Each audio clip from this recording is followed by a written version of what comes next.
తెలుగు జాతి ఆణిముత్యం మాజీ ముఖ్యమంత్రి నందమూరి తారక రామారావు ఎన్టీఆర్ వర్ధంతి సందర్భంగా రామచంద్రపురం రూరల్ మండలం మాలపాడు గ్రామంలో ఆదివారం నిర్వహించిన రక్తదాన శిబిరాన్ని రాష్ట్ర మంత్రి వాసంశెట్టి సుభాష్ ప్రారంభించారు.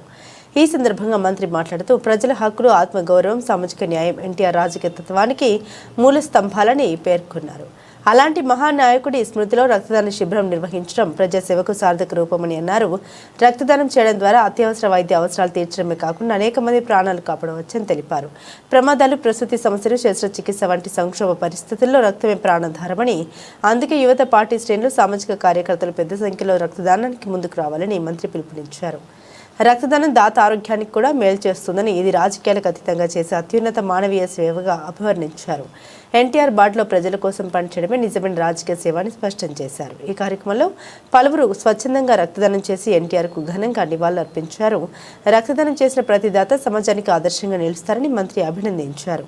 ఈ శిబిరాన్ని మన బాధ్యత ఫౌండేషన్ ఉమ్మడి తూర్పుగోదావరి జిల్లా అధ్యక్షులు బత్తుల ప్రవీణ్ కుమార్ ఆధ్వర్యంలో సంజీవని వాలంటరీ బ్లడ్ సెంటర్ సహకారంతో నిర్వహించారు. గత 15 సంవత్సరాలుగా సేవా అవగాహన కార్యక్రమాలు నిర్వహిస్తున్న మన బాధ్యత ఫౌండేషన్ సభ్యుల్ని మంత్రి ప్రత్యేకంగా అభినందించారు. ఈ కార్యక్రమంలో మన బాధ్యత ఫౌండేషన్ రాష్ట్ర అధ్యక్షులు గా రాజకుమార్, జోనల్ ఇన్ఛార్జ్ కాశీ నరేంద్ర, మాలపాడు గ్రామ పెద్దలు పాల్గొన్నారు. అలాగే ముఖ్య అతిథులుగా సత్యం వాసంశెట్టి ఫౌండేషన్ చైర్మన్ వాసంశెట్టి సత్యం, నియోజకవర్గ జనసేన పార్టీ ఇన్ఛార్జ్ పొలిశెట్టి చంద్రశేఖర్, నాటక అకాడమీ చైర్మన్ పెంకి అన్నపూర్ణ, కాజూరు మండల టీడీపీ అధ్యక్షులు చవ్వాకుల నారాయణమూర్తి, దంగేటి గౌరీశంకర్, మేడ్చెట్టి సూర్యనారాయణ, కవల నానజీ తదితరులు హాజరయ్యారు. ఎన్టీఆర్ స్మృతిలో నిర్వహించిన ఈ రక్తదాన శిబిరం ప్రజాసేవ, మానవీయ విలువలకు ప్రతీకగా నిలిచిందని పలువురు అభిప్రాయపడ్డారు. ఉన్నాయి సరిపడా ఉన్నాయి. అటు పక్కేసేయండి, ముందు అటు పక్కేసేయండి, మీ వల్ల వద్ది.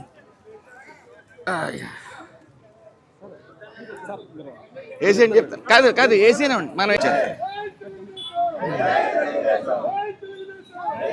గవర్నమెంట్ ప్రెసిడెంట్ గారా మీరంటే కృష్ణ నమస్కారం. ఈరోజు స్వర్గీయ నందమూరి తారక రామారావు గారి 30వ వర్ధంతి. అన్న అనే పదానికి ఈరోజు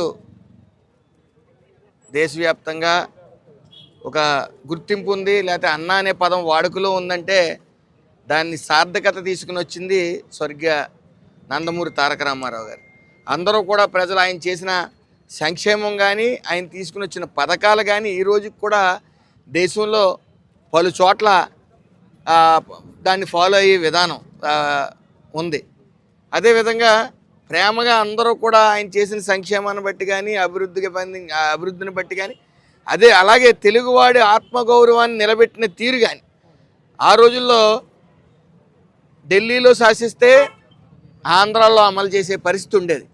కాకపోతే స్వర్గీయ ఎన్టీ రామారావు గారు తెలుగు వాళ్ళ ఆత్మగౌరవాన్ని ఢిల్లీలో తాకట్టు పెట్టద్దు, మన పాలన మనమే చేసుకుందామని చెప్పి మరి తెలుగు వాళ్ళ ఆత్మగౌరవాన్ని నిలబెట్టి తెలుగుదేశం జెండా ఎగరేసి తెలుగువాడి ఆత్మగౌరవాన్ని నిలబెట్టిన గనుడు స్వర్గీయ ఎన్టీ రామారావు గారు. మరి ఆయన్ని స్మరించుకుంటూ ఆయన ప్రేమగా అక్కడ కార్యకర్తలు కానీ, ఈ రాష్ట్రంలో ప్రజలందరూ కూడా అన్న అనే ముద్దుగా పిలుచుకునేవారు. ఇప్పుడు ప్రతి ఒక్కరూ కూడా అన్న అంటే అన్న అని చెప్పి మాట్లాడుకుంటా ఉన్నారు. ఇవన్నీ కూడా ఆయనతో ప్రేమగా పిలిచే అన్న అనే పదాన్ని బట్టే ఈరోజు ఆ వాడుకలో ఎక్కువగా ఉందని మనం చెప్పవచ్చు. అదేవిధంగా ఆయన అనేక పదాలు, కూడు గుడ్డ, పేదవారికి అందరికీ అవసరం అని చెప్పి మరి ఆయన అనేక పథకాలు తీసుకురావటం, అలాగే మహిళలకు ముఖ్యంగా ఆస్తిలో సమాన వాటా కానీ, ఆడవాళ్ళకి ఎక్కువ గౌరవం ఇచ్చే పార్టీ ఏదైనా ఉందంటే తెలుగుదేశం పార్టీ. అదేవిధంగా 2 రూపాయలకి కేజీ బియ్యం కానీ అది దేశవ్యాప్తంగా అన్ని రాష్ట్రాలు కూడా ఫాలో అయిన పరిస్థితి. అలాగే పేదవాడికి వెన్నుదన్నుగా నిలిచింది అన్న ఎన్టీ రామారావు గారు. అలాగే నేను బీసీ సామాజిక వర్గానికి చెందిన వ్యక్తిగా మరి బీసీలకి వెన్నుముకగా నిలిచింది కూడా స్వర్గీయ ఎన్టీ రామారావు గారిని మరి మనం సగౌరవంగా చెప్పుకోవచ్చు. ఏదేమన్నప్పటికీ 30 సంవత్సరాలు అయింది ఆయన దూరమై, ఇప్పటికీ కూడా మన మధ్య ఉంటున్నట్టు భావిస్తారు ప్రతి ఒక్కరూ కూడా.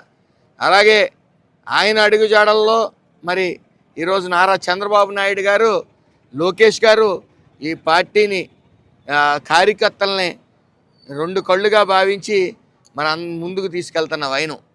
ఈరోజు ఎంతోమంది రాజకీయ నాయకుల్ని తయారు చేసిన పార్టీ, క్రమశిక్షణ గల పార్టీ, క్రమశిక్షణ గల కార్యకర్తలు ఉన్న పార్టీ తెలుగుదేశం పార్టీ.